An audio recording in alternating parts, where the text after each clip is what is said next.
yesterday, Monday's Day, I gave you lots of ideas at which to kind of drill down into ourselves and understand who we are. So hopefully today we can continue a little further. Before we get started, I want to also say thank you to all of you who dial in each and every morning on New Reality TV. Wonderful program, a wonderful streaming channel with a wealth of perspectives that can help us to really grasp our emotional and our spiritual path, that we walk the where we are comfortable, where we feel our path forward. As always, I want to say thank you to all of you who log in each and every day to check us out on YouTube or Facebook and TikTok when we get back online there. So I really want to say thank you to all of you who have liked, followed, and subscribed. And I ask that you continue to do so as the algorithm continues to push our video to more and more people's, that they may come to hopefully find the information that they need to be successful in their mind.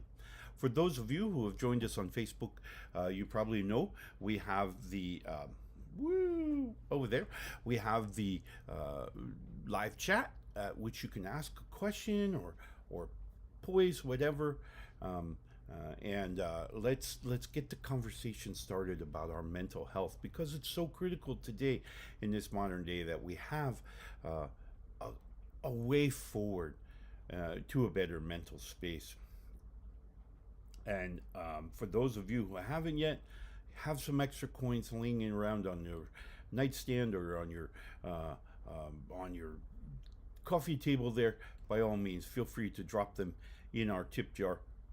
We would definitely appreciate it. All of those funds that we raise go towards travel and, of course, these kinds of platforms that we can continue to broadcast this message. Finally, before we get started, I want to say feel free, feel comfortable, feel confident in stopping by my website, NorseWhispers.com. There you can find a listing of all of our wonderful supporters, whether it be a beautifully gifted individual with NorseImports.com, or down at the bottom, you can also find us and me particularly at NorseWhispers.com/coaching. There you can bend an ear and gain some insight as to how to move forward in your own life. So today we're talking about tear, and we're talking about the courage of tear. Well, that's a great subject, because what a lot of people have said to me is, Mark, I've been doing this thing, whatever this thing is, for so long, and I can't be wrong now. It's okay, you're not wrong. It's okay. What we need to understand is, as we look deep inside of ourselves, we may come to look at those beliefs that we have, particularly our spiritual beliefs, and we may realize that they don't fit anymore. We've grown, the environment has changed, the spirits have moved. There's so many variables here. It's okay to change our trajectory. And, you know, as an example, even myself, I didn't really come to my spiritual actions, maybe. I can't even think of a word because it's not my path, obviously, but I really haven't come to understand my spiritual parts until much later in my life. I was well into my 30s when I came to my spiritual understandings that I have today. And that would lead me through, the Christian church, the Christian doctrine and ideology, in which case, for me, that didn't work. There were too many questions that I kept asking, that the answers that I received, regardless how much study, regardless how much prayer, didn't work with my head or my heart. And I kept fighting it and fighting it and fighting it. And that led to additional stresses. It led to an additional delta between my authentic self and me and myself. And I just couldn't put, things didn't work.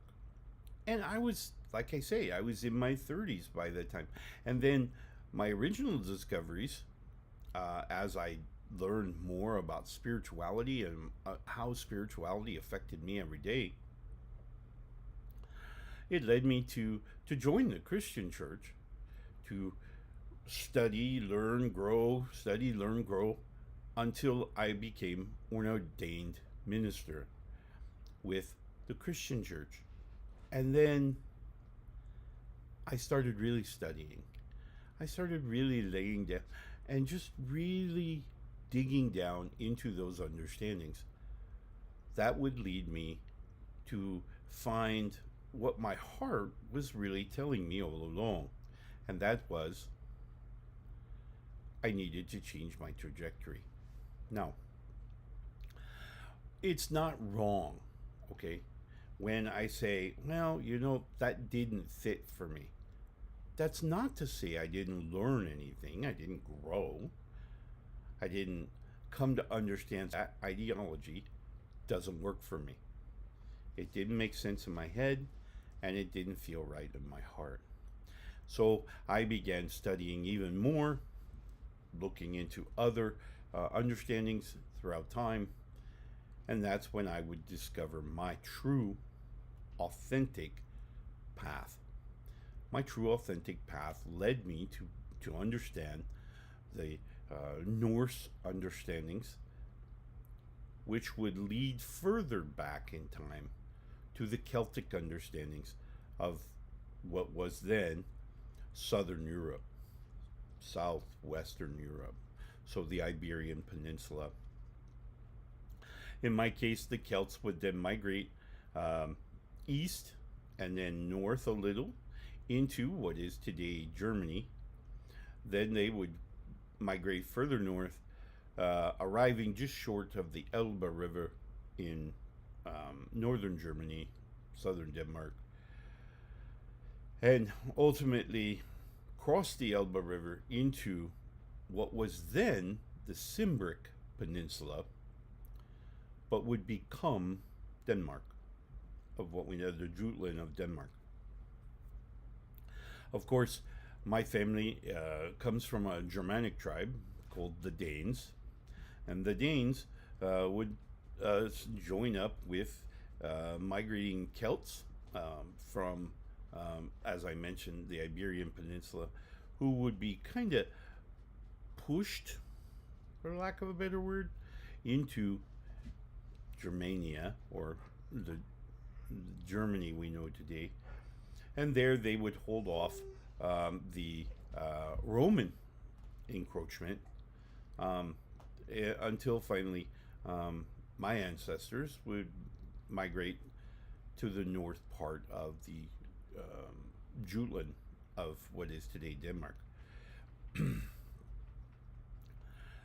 As they migrated, we find a belief or an understanding starting in the Celtic understandings of early Celts, ancient Celts, okay, and so we hear words like the mother goddess, of course, Danu, the Dagda would be the male god. They would migrate. As they migrated, we saw kind of this mutation of those figures, where the Dagda would then go on to become Wotan. Wotan would go on to be, of course, in fame and later fame in the Norse understanding as Odin. Danu migrated north. A lot of hodgepodge, pish posh there about Danu as she migrated north through Germania, where she would be Freya, Frigg, where several of the names that we see kind of interchangeable with Danu as she moved north. ultimately, Danu, of course, having a lot of nature magic uh, recognition for her nature's magic, would be more associated with Freya, because Freya, of course, being the goddess of love and war, she also taught Odin and Midgard the power of magic, so she understood energy. So these beliefs would come into my understanding, and they resonated with my heart. I just it felt like I was coming home. It felt like I knew these gods and goddesses as brothers and sisters, as friends, as part of my clan. So I felt very comfortable there. So this evolution of my understandings, of my beliefs, and certainly that which now provides my strength and provides me with all that I need, would arrive. I was. Let's see. If we take away, so I was almost 50. It was 40 something when I arrived at this understanding. Could you say, oh, but Mark, you wasted 30 years of your life? What, No, they weren't wasted. They were experiences that I learned from. I could not be where I am today had I not taken those steps, had I not gone through those patches, through those paths in my life. All of these things have led me to where I am today. So when many people say, well, I don't really subscribe, I don't really believe in this, but I don't want to be wrong at this point, right? Um, I had recently, I was working with an individual who was at the end of their life, and they were worried. They said, I've I've really shied away from Christianity because I I really believe, I felt better as understandings of paganist and certainly not of the Christian faith. But I better get right in my mind and my heart in case this is it. I want to make sure that I've covered all my bets. You know, that just in case there is this figure.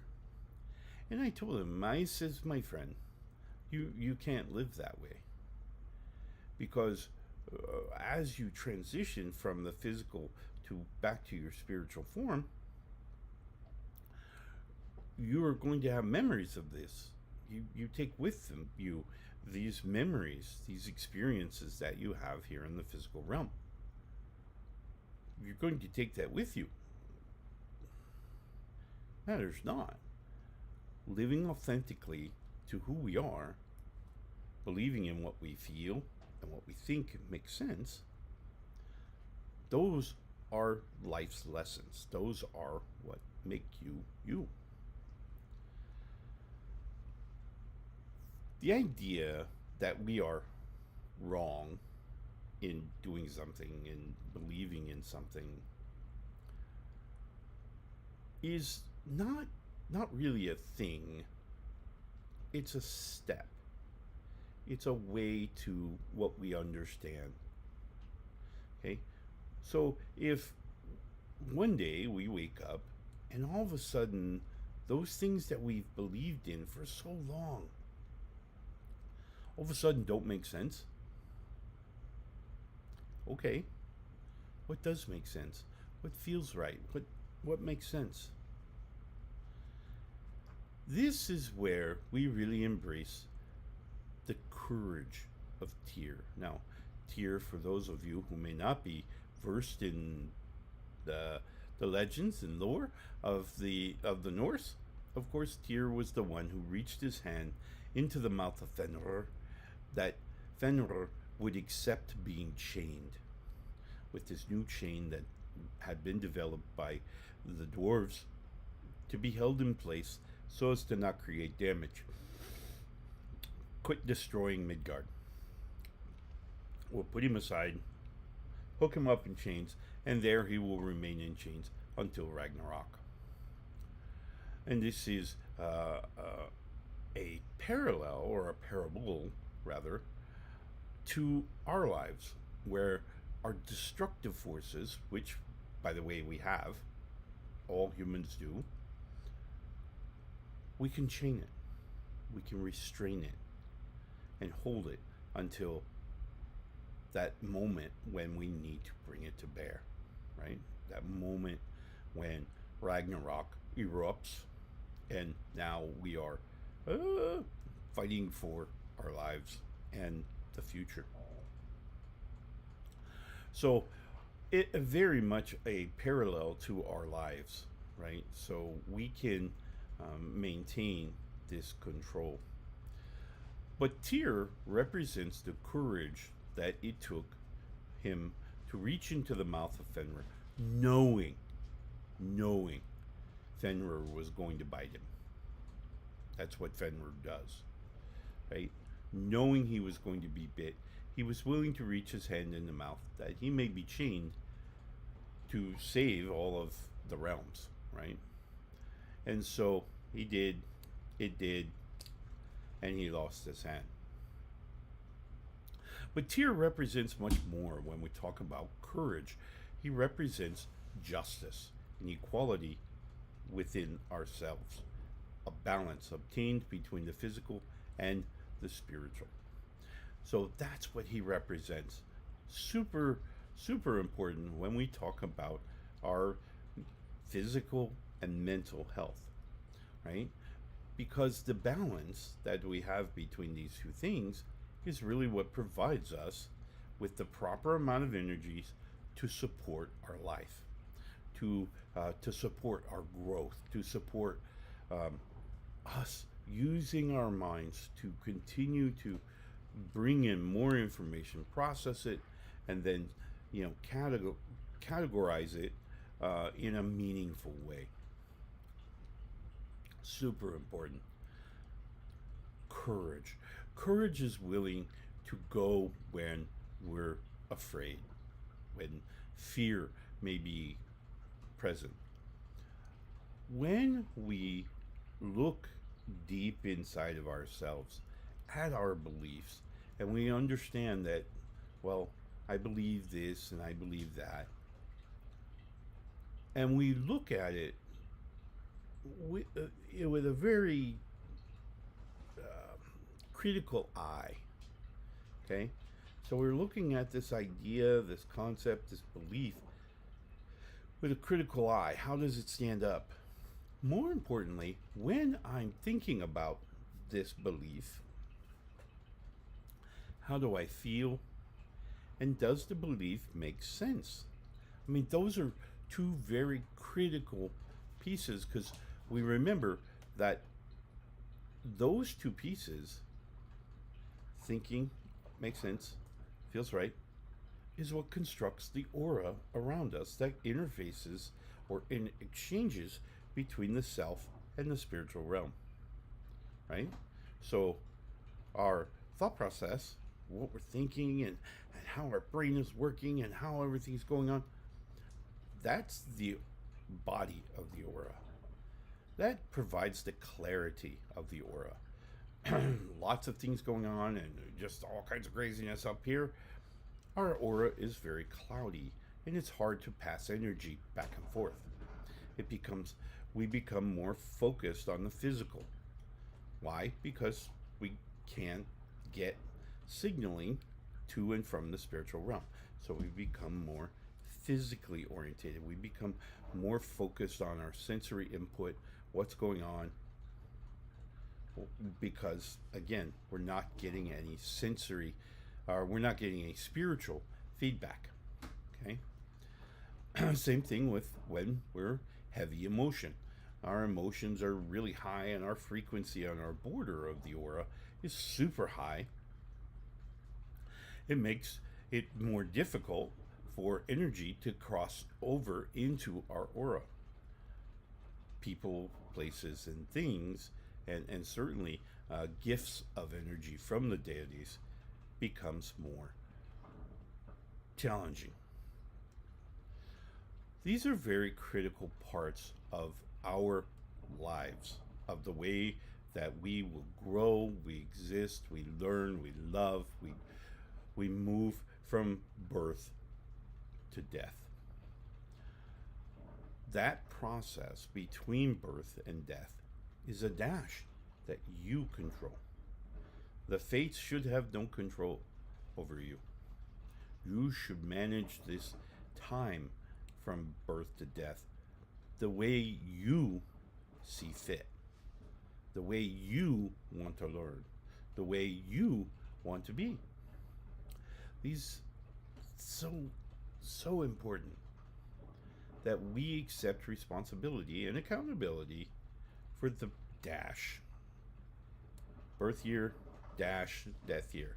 The dash is completely on us. Remembering, keeping in mind now, Verdande and her tapestry that she's sewing for your responses to the experiences in your life. If you can manage that energy in such a way that you are responding more than we're reacting. Okay? Remember, reaction is an emotional return, response is an intellectual return. And you are given free thought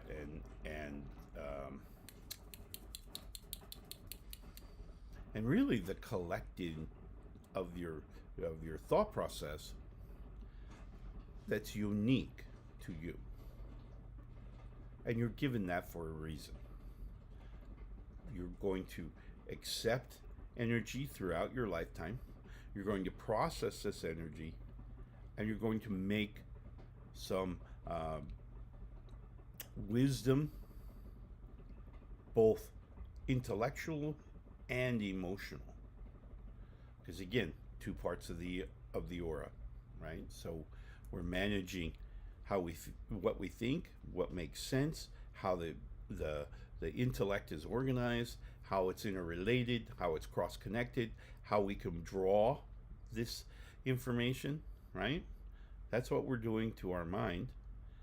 And more or less the same things with our emotion, is that we're accepting sensory input, and our brain is now telling our heart to release the right chemistry that it then recognizes as an emotion.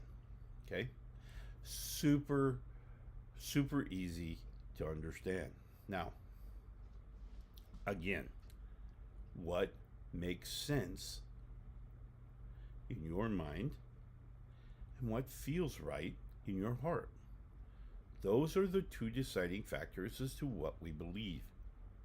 Having the courage to listen to those two things in alignment is a part of our life. It's a very important part, but what's super cool about it, really, is this idea that as we come into congruence in our life, fall into our authentic space, life becomes easier. Because there is no pretense. There's no, we don't have to play a role. We're not acting. We don't have to remember stories that we may have told that person, but not that person, and this person, and that person. We don't have to worry about that now. We're in our authentic space. Honor and truthfulness is our cornerstones. As we address life, we no longer have these little stresses building up in our mind. Now, that's not to say that we're not going to have trauma in our lives, psychological trauma, events that occur that maybe cause a lot of pain, maybe cause a lot of worry, all of those things. That's going to occur. That's absolutely going to occur. What we need to focus on is our response to those events, how we respond. Do we have this raw, guttural, emotional reaction, which could lead to violence and those things? Or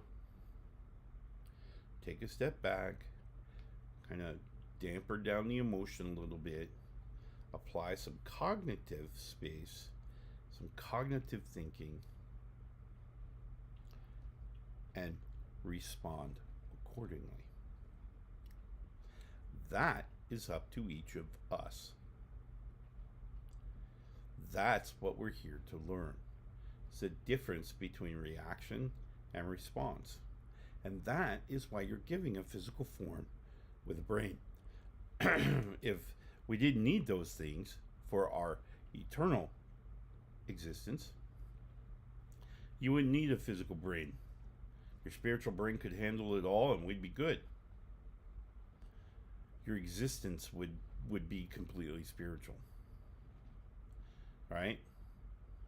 So, we use this physical form to make the chemistry that our brain recognizes as an emotion and controls and learns to control, learns to manage. Because remember, your memories go with you when you depart this physical form. Your memories go with you. What are your memories? So again, having the courage to do that, having the courage to look beyond our beliefs and to actually discover what makes sense for us, for our beliefs, for our heart. What makes sense and feels right. Right? That, my friends, is our journey through this lifetime.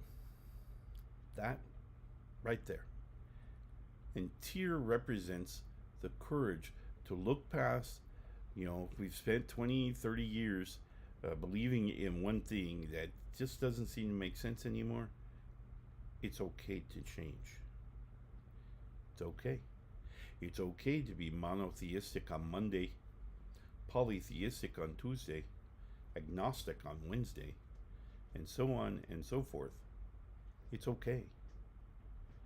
There is no requirement except for what makes sense and what feels right. All right? My friends, you have all the tools within you to heal yourself and to grow emotionally and certainly spiritually, to connect to your ancestors and to be all that you want to be. You have this.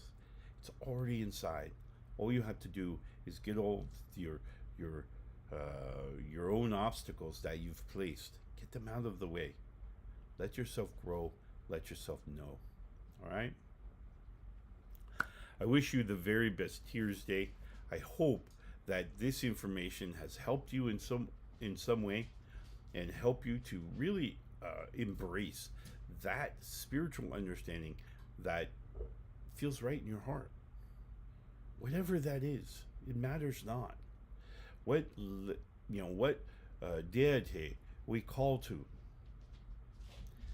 that's a regional thing. All right? So remember, makes sense, feels right. I wish you a wonderful Tears Day, and we will see you again, tomorrow morning, where we will embrace Wotan.